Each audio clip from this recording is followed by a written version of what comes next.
Hey, what's going on, everybody? It's JR. You're checking out the JR Sport Brief on the People Station, V103.com. We are here with someone who was freshly inducted into the Pro Football Hall of Fame, Georgia native, former Bulldog. I see you out there repping. You know it. Okay. Always. It's Mr. Champ Bailey. Champ, how you doing, brother? I'm doing good, man. How about yourself? What's new? I kind of know what's new. I guess the most important question is, how's the Hall of Fame experience been? It's been a month and change now. What's that been like, bro? It's been crazy. I think fortunate enough for me, I was preparing myself for what was to come after the induction. And, it's hard to explain. The whole experience of the Hall of Fame is one thing, but then the opportunities that come after, that's a whole different thing. But, I got a good team around me, and we got opportunities in front of us, and I just want to make sure I take advantage of them. That's a beautiful thing. And you got in on the first shot, man. There we go. And waste no time. And you spent the bulk of your career with the Denver Broncos.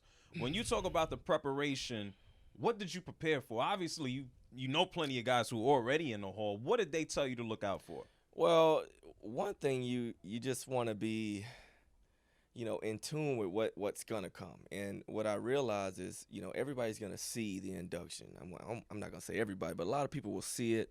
A lot of people will want to get to you. It's just being able to knock down the things that we don't want to be involved with, but also being able to, I guess, sort of take advantage of the things that will come at us. And the way we've been able to do that is just being in the right circles, in the right meetings, already having partners in place that we've had before, and just, now we're starting to utilize those opportunities and take advantage of them a little better because we're just prepared, a little bit more prepared for it. Mm-hmm. And we know the NFL season just got underway, right. And there have been plenty of social issues that folks been talking about, everything from Jay-Z and Rock Nation. Right. You took time in your speech to make a pointed statement about people paying attention to black voices here in the States or just anywhere. Why was that?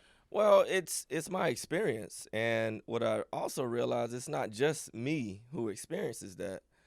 And then I just get to thinking about, the people that go through worse than what I do. I'm fortunate enough to be a Hall of Fame football player, so people are going to know that most places I walk into, but I just think about the ordinary black guy who doesn't have the brand I have and is not on TV, who deals with these things every day. So it's just really, I think from my perspective, it was just let me talk to my friends and speak to my boys and people that look like me, speak to their friends and family, because it really starts there, because I think your closest circles have to understand what you're going through and help you, get the point across and help people understand the struggles and the things we deal with on a daily basis. And if, I sort of said it in my speech, if you can't get those people close to you to listen, then it's just going to be hard to have that resonate with certain people. Mm-hmm. And you've been doing a lot of talking, not just on behalf of folks who look like us. Right. You've been doing a whole lot post-career, business-wise as well. Right. Just to help people launch their own businesses. It's like you're using your platform to extend and roll out for people who don't have voices. What are you doing business-wise? Well, we try to get involved with a little bit of everything. And, the strategy behind it is, okay, I know what brand I have, but there's so many other guys out there, something like me. And we've all kind of come through this path, walked this path together. Now what? How do we take advantage of those relationships that we've built over the years, the brand we've built, and leverage that to get in good business deals and have those opportunities come to us? And, I think the first thing we did was, okay, let's get in the room and just talk and come up with something and make sure we grabbing the right people and touching the right people, because there's guys out here trying to do it, but how do we help each other? You know what I'm saying? It's really just about gathering. And that's why we do some of the things we do now. And what are some of these businesses? Are you involved in several things, bro? Well, one thing we're doing, we launched local hero marketing. And the idea behind that is we realize when guys leave the game, they still have a lot of trapped equity, and they just don't know how to monetize it. So it's like, okay, if we have opportunities in front of us, whether we're in Arizona or New York or Washington, there's always somebody there that's in that community or in that market that we can reach out to, that's been an icon, that still have a good brand in that market, and we can enable them to get involved in some of the opportunities we have. And it's really easy because everywhere we go, we meet somebody who's in that market. I don't care where we are. Right. There's guys all over this country just looking for opportunities. Mm-hmm. And then even specifically more so right here in Atlanta, Right. on September 25th, you're going to be working with the Grit Leadership Series. Right. What's going on that day? Well, I mean, you got over 20 guys and women that are going to be speaking, and all of us are experts in some way in some field. And I think, being in the same room with all these people, obviously I'm going to learn a lot from them and how they've been able to do things after their careers or in their careers that they're in now.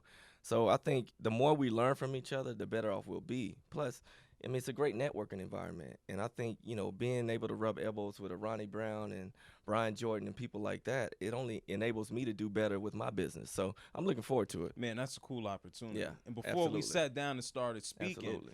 there's a situation now where people can now reach out to you. Am I confused? No, 449948030. Yeah. And you got the number right. I do. Well, What's look, up? Yes, you can text me 449948030. And the idea is, man, people just want to have access to me, and I'm trying to make it easier for them. So when people reach out, we want to make sure we keep them engaged with what we're doing. People have things they want to say and get off their chest. It's just an easier way to do it and communicate, and we can keep people up to date with what's going on. Yo, Champ is a man of the people out here. Always, You really man. out I'm on the there. people station. What else you expect? Oh, listen. Don't come through here taking nobody's job, all right? Nah, don't worry about that. Champ Don't coming worry in about to that. take Don't worry people's about jobs. that. We don't need that. Listen, brother, football season underway. Yeah. We said that. Right. Let's talk about, first of all, the Bulldogs. Okay. We had some light matchups. Everybody's waiting on Notre Dame. We don't want to jump ahead too far. Right. What's going to keep the Bulldogs in contention to hopefully get into that college football playoff? We just got to get better every week. I think we're really good. We're really deep, but it's just getting better every week. And then what you notice is a lot of guys playing. Everybody's playing. I mean, I think backup quarterback came in the second quarter last week, right? Yeah. So it's good to get that experience, because at any point those guys could be in the game, and we could be relying on them to win the SEC. And you just want to have as much depth and just continually get better every week, and that's what I'm seeing so far. How do you break that mentality? It feels like the Bulldogs get to the end, whether it be the championship, SEC championship game, or the actual championship game, and then they all the way in the lead, and then they blow it some type of way. How do you block that out? I'm not going to say they blow it. I'm just going to say that what happened, the results were based off how we played. I mean, it didn't matter. It wasn't one play in any of those games that we lost that, really had that much of an emphasis or impact on the outcome. It was just a collection of things. And I think it starts with coaching. And, I'm always going to start at the top, because Kirby knows. I mean, he's young. He's a young coach. We got to always remember that. He's in his 4th year. He's a young coach still in this game. And you're coaching against a Nick Saban. Yeah, you're going to have some struggles. He's going to outsmart you a few times. But I think those experiences will help us grow and help him grow. And it'll just start trickling down, because the athletes are going to be the athletes. Right. But you got to make sure that you're making the right calls and the right decisions, right situations. And I'm seeing him grow. As right before our eyes, he's getting better every year. Well, so speaking of coaching, kind of rolls us up into talking about the Falcons. Right. Because Dan Quinn is now like, hey, I'm taking over the defense. Oh, man. I'm running the show and the situation. His players are healthy, a Dion, a Keanu. Why you sign? What do you think about the Falcons? They had that ugly start. What do you think we can look forward to against the Eagles? I'm not sure. I'm not gonna. It's a long season, so I'm not gonna lose confidence this early. But since I've been back in Atlanta, I mean, even before I left, I've always been somewhat of a Falcons fan. So being back here and pulling for them again, it's like I want to see them win. So I'm pulling for them. I just want to see more confidence. It just feels like they're missing something, and it's that edge. And that's the thing. You cannot be off your game a little bit in this league. Any team can make you look bad, and the Vikings aren't as good as they looked against the Falcons. They just got to play a little more confident, whether Dan Quinn's calling defense or not. I mean, it really goes down to those guys on the field. So we're not going to see a Champ Bailey temporarily come out of retirement to help out the Atlanta Falcons? No, ever since I got that jacket, that solidified everything. My That career check is is done? officially over. I can dig it. Oh yeah. So My man. against the Eagles, we know they've had more success over the past few years, Right. obviously, than the Vikings. What do the Falcons need to look out for facing off against a quarterback like Wentz and all the other weapons they have? Well, they're tough. I mean, one thing you can't do, and the Redskins do, is let Deshaun Jackson get behind you. I mean, if they don't make big plays, they have a hard time moving the ball down the field. So just eliminate the big plays. Take those away. Wentz, he's very methodical, tough guy, good efficient quarterback, but every offense relies on big plays. Just keep it in front of you. We got a prediction on whether or not they're going to beat the Eagles?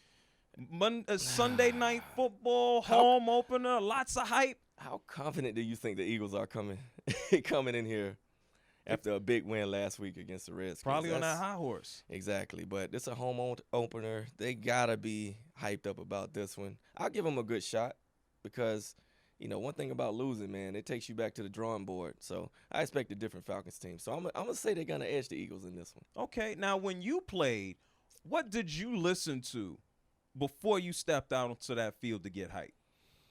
Oh, man. I mean, I could go all the way back to my early days when it was, Jay-Z and Tupac and all these guys in the late 90s. But towards the end of my career, it was more the modern guys, T.I., Jeezy. They were big, on my playlist, and I still listen to them to this day. Okay, we know what got Champ hyped up.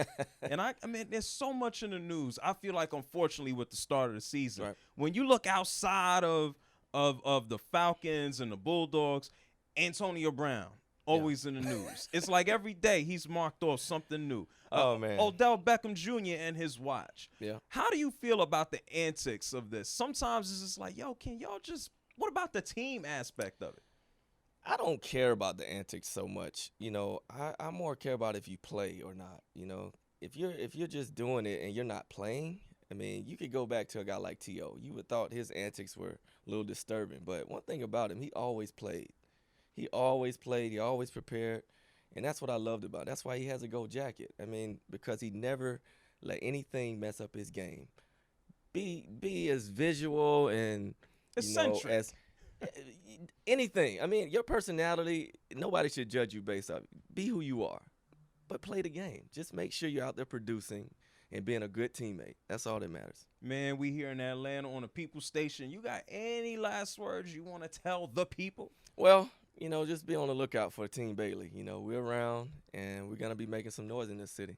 Hey, Champ Bailey said it. Champ, I appreciate your time stopping by the People Station V103. My man.